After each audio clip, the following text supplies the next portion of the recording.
Didn't you notice that when the maker handed him the key, his first response was, "Maybe you are taking leave of your senses." Yeah. Where am I? Where am I going? What is Now, this? Death very briefly showed some concern for the crystal embedded in his chest, but no one's brought it up. It hasn't negatively impacted him whatsoever. You would have thought at this point he would start to hear voices, or it would start growing and he'd, you know, convulse in pain and be like, "What's happening to me? My physical form, it's, you know?" Yeah. His whole line about, Oh, I wonder if I "What have makes access you to think the... I have a soul?" What is this? I don't remember this place. There's something over there. Ooh, it's pretty. Yeah, but we can't get to that yet. Nah. Oh. You know how in games, well, in fiction, there's always these ancient causeways that have been broken, and you wonder how the people, you know, hundreds of years ago even made those bridges to begin with. And, you know, having fallen into disrepair, would anyone be able to construct them as they were again?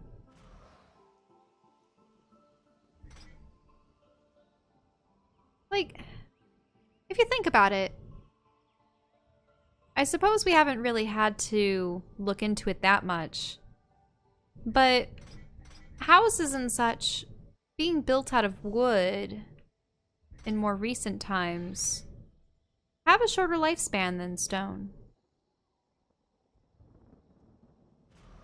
It makes me wonder how many decades, centuries it would take for everyone's normal houses to be torn down. I mean, I know a lot of people that live in houses that are over 100, but at which point are they too old and have to be demolished? It actually depends on the town. Because I know that where you came from in Boston, If it was older than a certain amount, it became a historical house, and you actually couldn't tear it down anymore. but then what happens when it literally starts to rot? Is there... So there are limits on renovations, and you actually like there. Is it there's more a of just lot a for this. restorative thing? Kind of. It's very strange. Ooh, look at that tree ahead. Ooh, I love swirly swirls. Swirls are my favorite when it comes to trying to make a surface look whimsical, fanciful. Yeah, add swirls. Swirls in stones, Yep. swirls in bark, swirls in Everything. hair, swirls in the clouds, swirls in... I mean, you don't need swirls everywhere, but swirls are just very pleasant. Very pleasant to look at. There you Remember when we had to take that test back in college about what's your personality based on your favorite shapes? I don't remember that test at all. It was we were given, what was it? A circle, a square, a triangle, a spiral. Was that an actual assignment, or It wasn't an assignment. What it was we were supposed to rank our favorite shapes from like first to least, and it was supposed to tell us about our personality. It was something that Jay had us do, I believe. Or was it Chad? One or the other.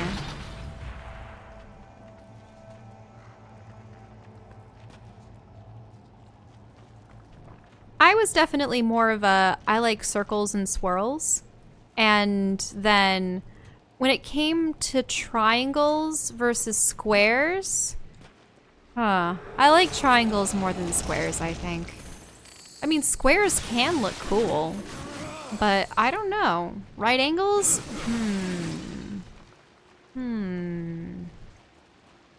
What do you like?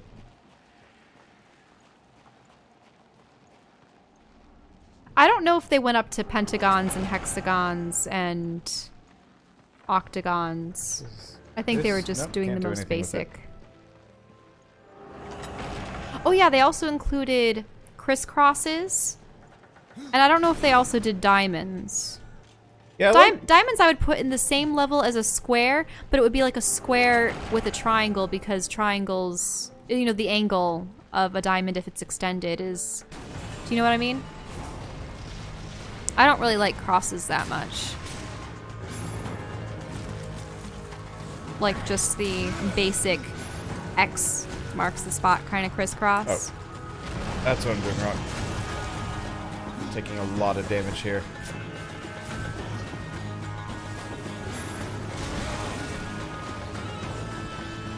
That kind of works. I've got this, like, real strong hammer, but, like, charging it up always makes me just get hit.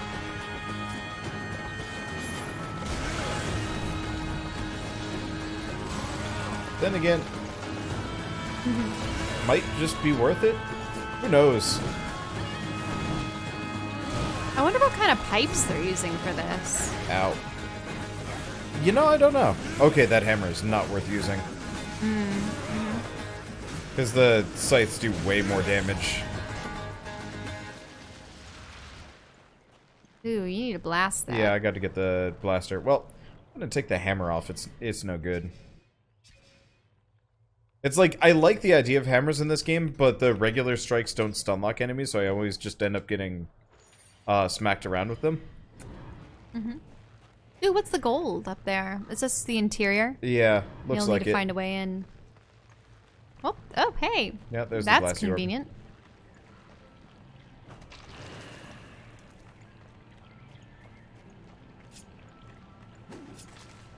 Yeah, I am actually kind of curious what those horns are, because I want to say bagpipes, but... Yeah, I initially thought that they were bagpipes, but then there was something else to them that... Yeah, there's a certain, like... There's so many different types of wind instruments. Yeah. Jesper Kid. That's the composer for these. Huh. He does some nice stuff. He did the soundtrack for the Battle Chasers game as well. Well, And also that's sort of affiliated with well, yeah, Joe that's Madera and stuff. Yeah, that's Joe Madera's like new pet project. It's still a shame that he's, you know, moved on from Darksiders, but I can totally understand Was he why. even at least consulted about like story or character design? I mean, I know that they did tons of concepts for Strife and Fury. Yeah, so I they'll think probably have a lot to work with. I think he had an active role in helping for Darksiders 3. I just don't know. To what extent? Yeah. Yeah. Nope, nothing in that direction. Yeah, I suppose that's just a workaround.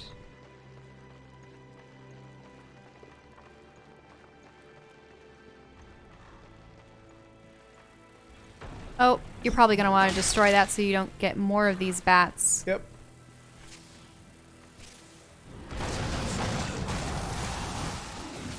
I miss the old days where you could just consume the little like fly bat things for health. That was always kind of fun. It's just like jumping from one to another. The execution moves definitely got phased out. So the way it actually works now... I just loved those because you'd be battling and battling, and then you'd see that button pop up, and you go, yes. So, they still exist, obviously. We've done a number of them. What they did was they actually locked it behind an RPG stat. So some weapons have a higher chance of execution than others. No, it's just like some weird visual back there. Really? Can you just check it? I just didn't know if there was like a mineral. Oh. Yeah, it's just like a weird visual effect back there. I think it's supposed to be part of the environment, maybe, but it just looks odd. Oh yeah, there's more of them. They're just lights at the base of those stones, huh? I don't know. Okay, can't get in there. Probably where we need to go, so let's just go this direction. Yeah, always go in the opposite direction that you believe leads to progression, just so that you can investigate everything else. Oh. Get 'em, minions! Those minions almost remind me of when you play Death Knight. Oh, yeah. And you have your Yeah, you ghouls. kind of got a couple of those. World of Warcraft never really did have, like, a direct minion master build, though. Whoops. I mean, wouldn't that be what warlocks do? Kind of. But, like, you only ever had, like, a couple that you had active at a time. And usually would, like, kind of force you to pick. And, like... And I suppose with Beastmaster Hunters, they sort of embellished it a little bit more with more spells that bring out summons and stuff. Compared to like a necromancer. In Guild Wars, yeah. In Guild Wars or... Wasn't there that crazy... Wasn't there that crazy bit in Guild Wars where people had been able to figure out builds that got you 20 minions or something? And it was insane. Maybe? I actually really liked it in Guild Wars 1 where when you killed an enemy, you could create a corpse from the body that you just slayed. Yeah.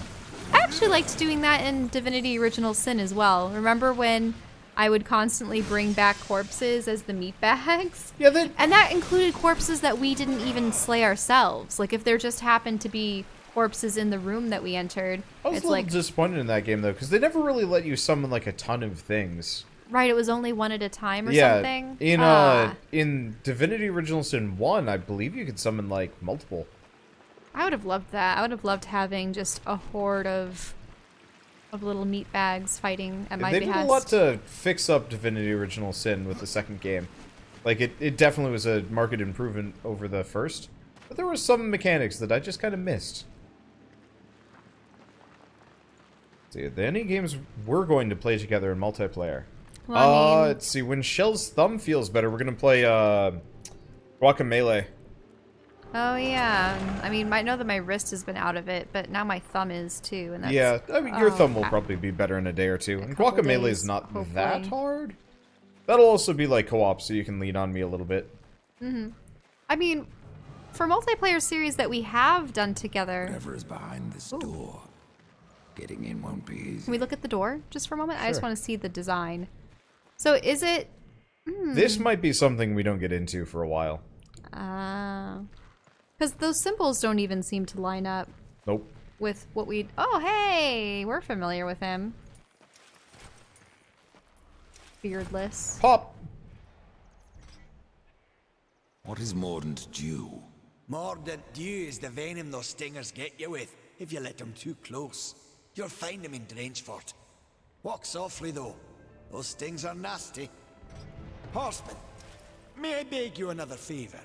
What is it this time, Pup? A compass that guided me to many wonders when I was young. I thought it lost, like the temple. But now that you've found one... the other will follow. Very well, Khan. I found your armor. Stone be praised! It brings back memories to see it again. What can you tell me about this place? I've been here but the once. The time I tried to tip a construct. A fine sport. Aye, it is. I could but nudge him an inch before my nerves gave out. The whole time, I felt Muria watching me. He wanted to tip a construct, like tipping cows? Yep. That was the only thing that I've ever heard. Sass him over. Yeah, that's like, you know, nice. That's... Yeah, nice, pretty much. That's a worthy venture, or whatever he said. Okay, so we actually have to go... let's see. Oh. So does that mean that Death pretty much is only content with violence? I suppose he doesn't really much care for constructs anyway. Oh, yeah. A fine sport. Oh, that's interesting.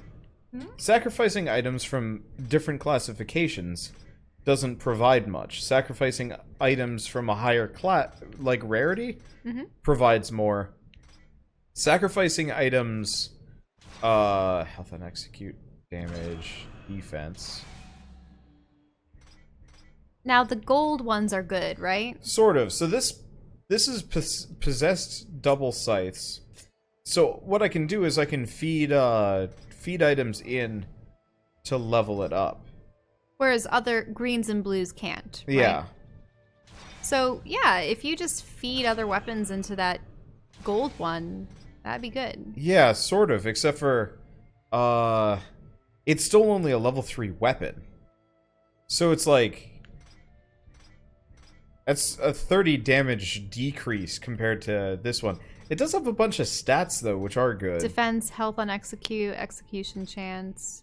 Yeah, like, I'm trying to decide which is worth it. I mean, just don't throw out the gold one and just keep the green one around. Yeah, I'll probably just hold on to that. Because, like, I like the idea of the leveling weapons thing, but they should actually, like, level up their damage a little bit more. Maybe I can keep leveling it.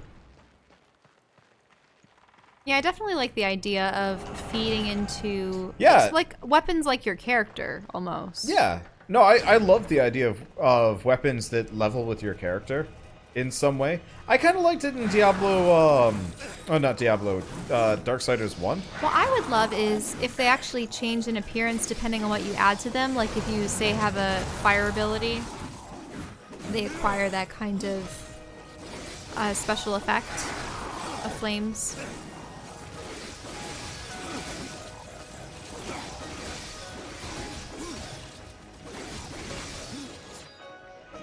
Eat coffins. So, between War and Death, what character do you like more at the moment? Gameplay-wise, absolutely always Death. I'm talking about personality. But personality-wise, honestly... I mean, it seems... War did not have much of a personality. War did not have much of a personality. He was just mad. Like, the main reason why I liked the characters in Darksiders 1 better... They were animated well. Well, yeah, but like... And also, Samael and Vulgrim and the Watcher. All of his, like, kind of helper characters were rad. You know, Mark Hamill did an amazing job with the Watcher.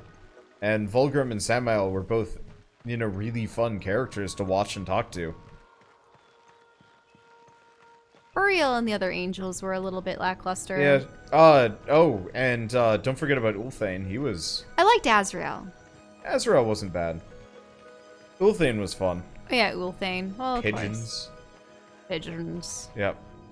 So, to go back to the Minion Master thing that we were kind of talking about, okay. I really like Minion Masters in Diablo 2 and Path of Exile.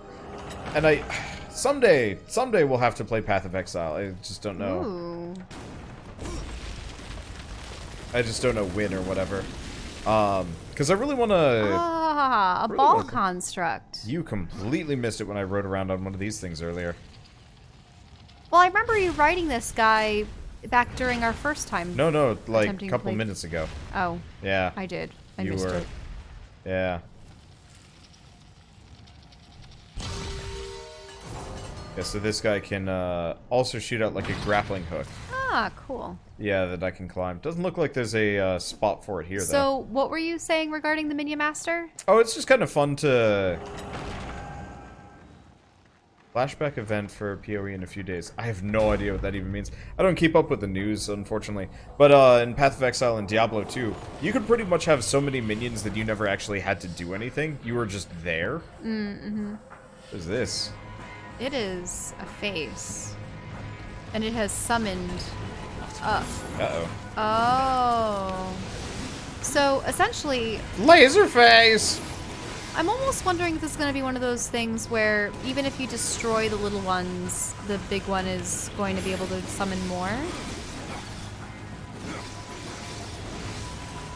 Now, if they're made out of that yellow crystal, are there... I don't see any bomb plants around at the moment.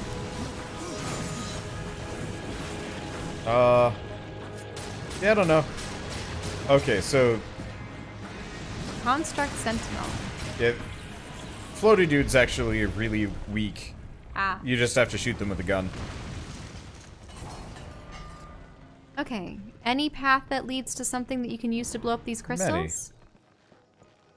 Okay, that's a key. Yeah, there's a lever up That's a the lever. ramp over here, but it's blocked off. Oh, hey, look at those. Yes. Could you have grappled? No. Oh. I don't have a grapple. I gotta open up that door first.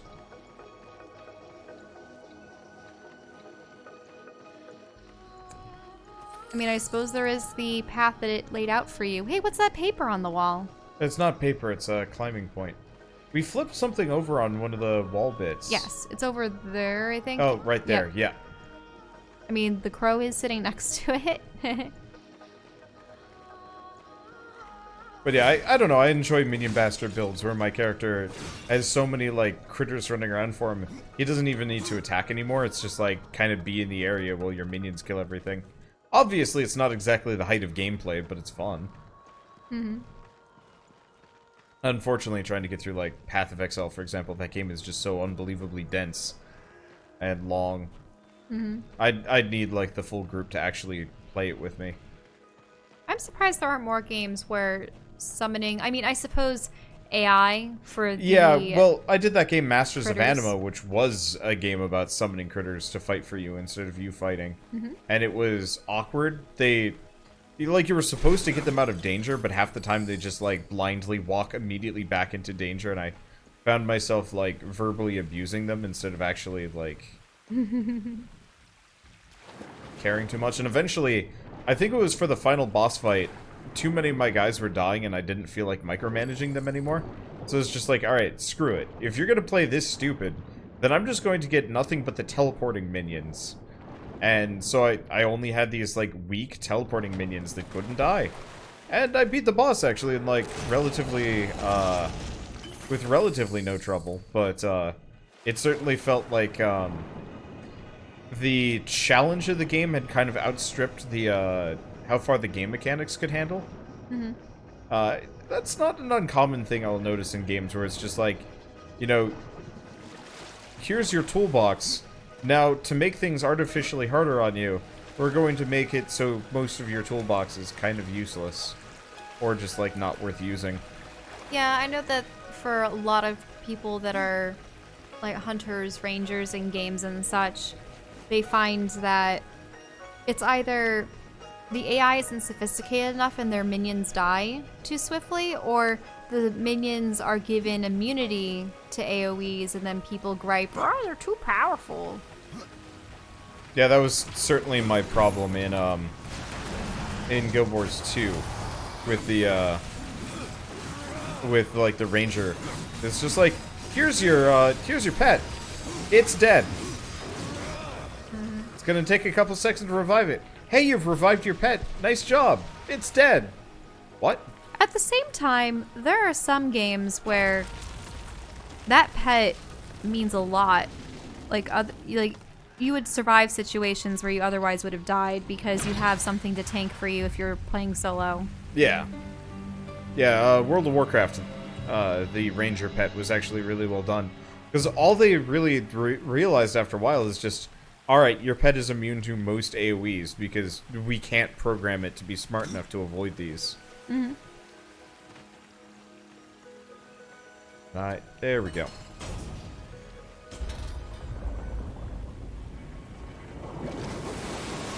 Oh, there we go, bridge. Yep, now we get to go on a Golem Joyride. Let's see, Overlord games or Mini Master games. I never played those. I think they always got, like...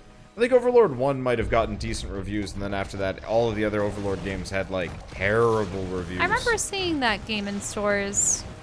Was it... Were you an Overlord of goblins and stuff? Yeah. Yeah, you were effectively, like, the Dark Lord. You know, kind of a Sauron equivalent.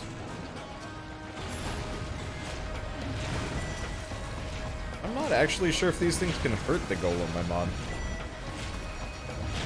I also don't think I get resources for fighting them. You're getting no, I do. Purple stuff. Huh. And I am hearing the jingling of coins. Yeah, I guess you're supposed to fight them before hopping on the golem. Or maybe not, I don't know. Yeah, we got loot from that.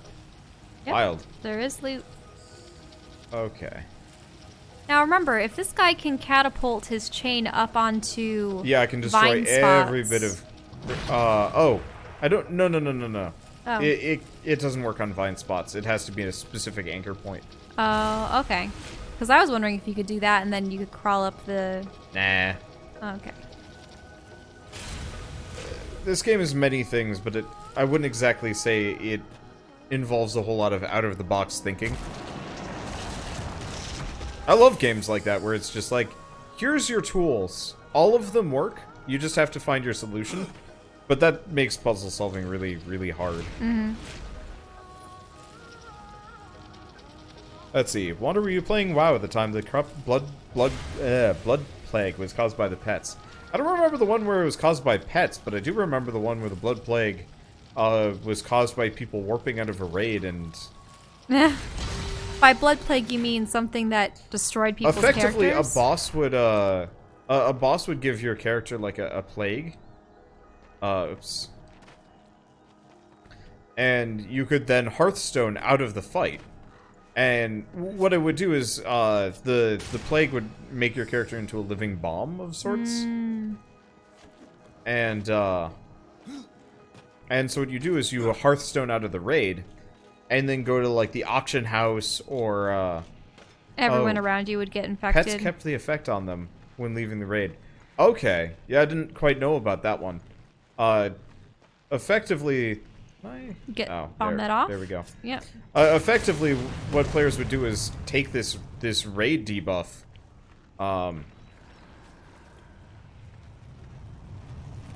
Oh no, there's two different ones. I forgot about the blood plague. No, the only one I was around for was the one where people would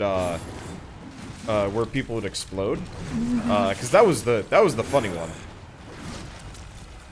Because effectively, the way it worked was raid boss would make it so people would explode in a couple of seconds, and you're all supposed to get out of the way of the player.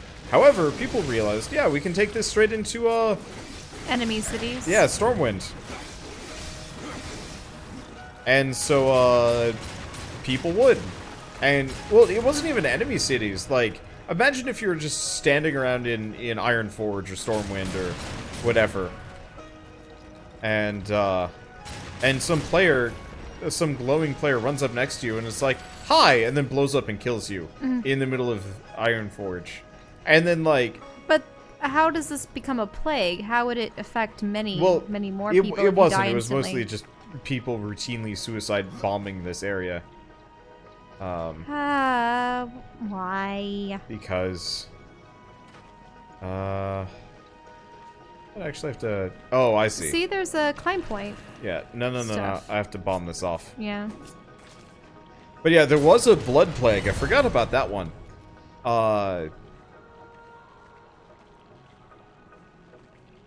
But there was a blood plague. I don't remember if it killed people or something, but pets would... like,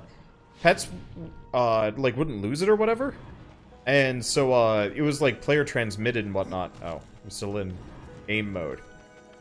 And so, oh, geez, I don't know as much about this one. But effectively... Nope. Over to the side. Effectively, people were spreading a plague for fun and just because. And there's actually, there's actually, like, whole not news articles, but, like, research papers based on, like, disease transmissions for epidemics and whatnot because of this, this epidemic. Effectively. I mean, if you think about it, it's like a simulation. Yeah.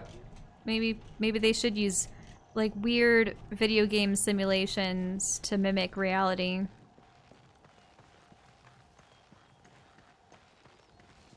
Yeah, the corrupted blood incident. Who, what caused that one?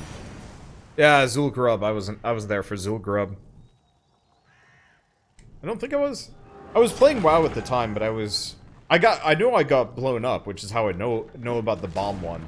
Because I was standing around in Stormwind, and somebody came up next to me and exploded. Me.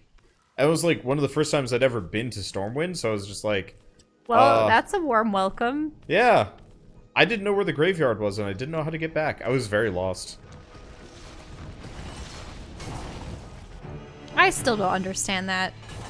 The whole... Why do they have that as a mechanic? Oh. Well, it was supposed to be a raid-only thing.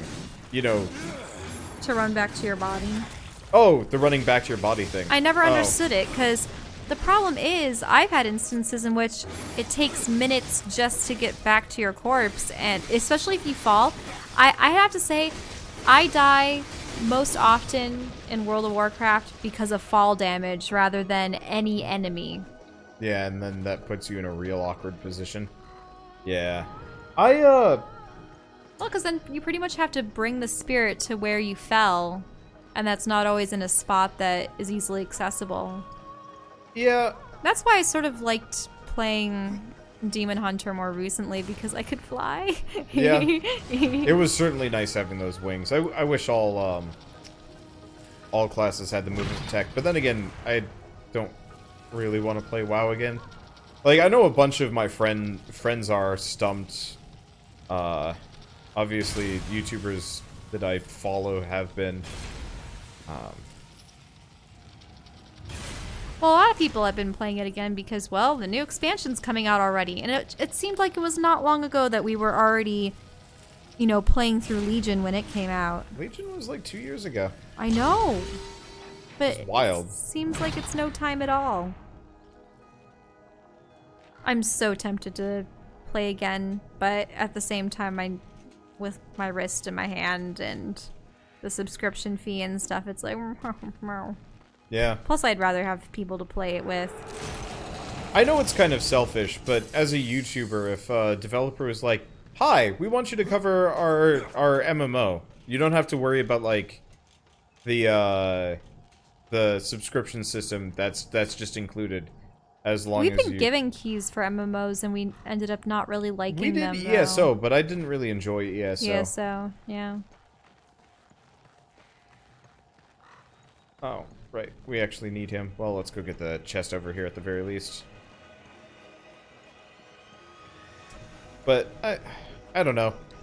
If I didn't have to pay a sub fee, I probably actually would just play kind of here and there. Sort of like the way you play Warframe. Yeah. Yeah, I love Warframe. It's just like do a couple of quests here and there. Yeah, a couple, you know, maybe a dozen episodes every couple of weeks, and then, you know, step away for a little while, then come back when I feel like playing it again. Maybe there's a new quest. Maybe I just have a week where I'm kind of free and I feel like grinding. I mean, at this point, there's, what, how many years of gameplay behind it? Warframe? Or WoW? Wow. How old is it? 15? 15 years? Yeah, it's pushing 15 years. They had their 10th year. I could be playing it for hours and hours and hours and hours and hours and never get to all the content. Let's see. I heard them getting rid of the battle chest. There's only sub fee for WoW. Yeah. So now, now with WoW, you do have to buy Battle for Azeroth. That hasn't changed. But you don't have to buy the battle chest. So if you do want to get into WoW, it only costs the... Well, technically you can get into WoW, you just can't play the latest expansion. So if you always want to play WoW one expansion behind, it's only going to cost you the sub fee. It's weird, though, because I think they're still offering Legion on sale, too. And I know that the battle chest was, I believe, the original WoW, Burning Crusade, Lich King. I mean, I know that... Oh, and Pandaria. Like, we had to buy Draenor. And then we bought Legion. I'm still debating buying Battle for Azeroth, but I don't know. Yeah. I don't know. Part of it is, I want to play some of the new races, and it's locked behind getting exalted in certain factions. Well, if you get Battle for Azeroth, though, like, when the expansion actually comes out, it's not. Right? People are debating whether or not. I don't really remember. But yeah, I would play that game like crazy. Well, maybe not like crazy, but I would absolutely be willing to still play WoW if it didn't have a sub fee, because then I could just, you know, put together a guild. Put it down every once in a while. Yeah, but the problem with like a sub fee. I almost wish it was a like pay per day you play. Like maybe if it was a subscription fee where it's like you have a 30-day subscription. But if you don't log in for a day or two, they don't count towards your subscription fee. Do you understand what I mean? Yeah, no, I... Why don't they do that system?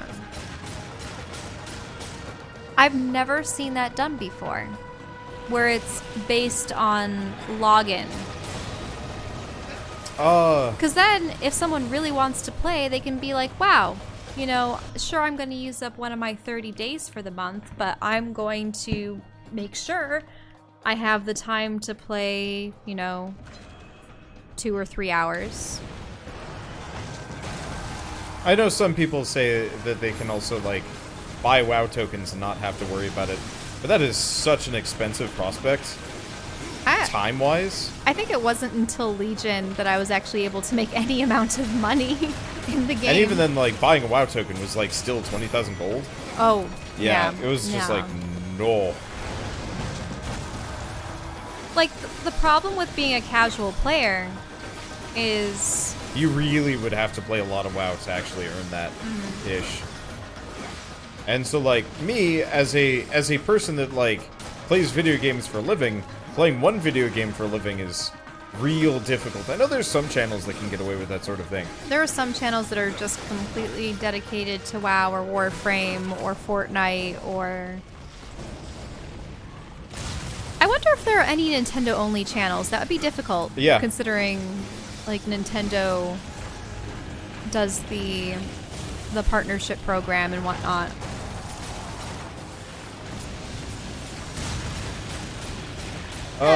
Just seems a little limiting. But we should probably stop talking about World of Warcraft, considering... I suppose this game just reminds me, like, stylistically. Well, it's got the kind of painted texture feel and the exaggerated figures. Yeah, no, like, if World of Warcraft could play like this, I would be so unbelievably happy. Like, I would pay a hefty sub fee if it meant playing an MMO that played like this and had boss fights like this. But aren't there things like Terra that play like this, or not really? Though. Terra has some action combat elements, but for the most part. Because I remember we tried playing a little bit of Terra. Yeah. I think I had like a Castonic warrior, and you had a either like a Baraka or an Amun. I also had an Amun character that was like a sorceress or summoner or something.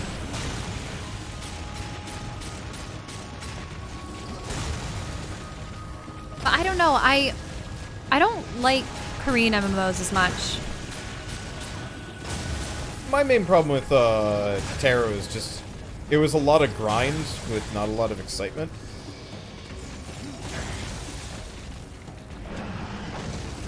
And so it's like, it had this interesting world and these interesting characters, and then it's like, go kill some bears for me, and I was like, huh.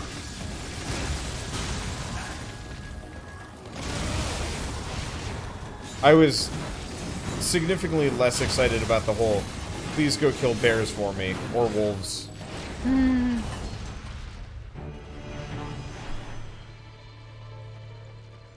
Yeah, people are bringing up the whole fact that it creates an urgency. You feel like you're wasting your money if you're not playing when you're paying for a subscription.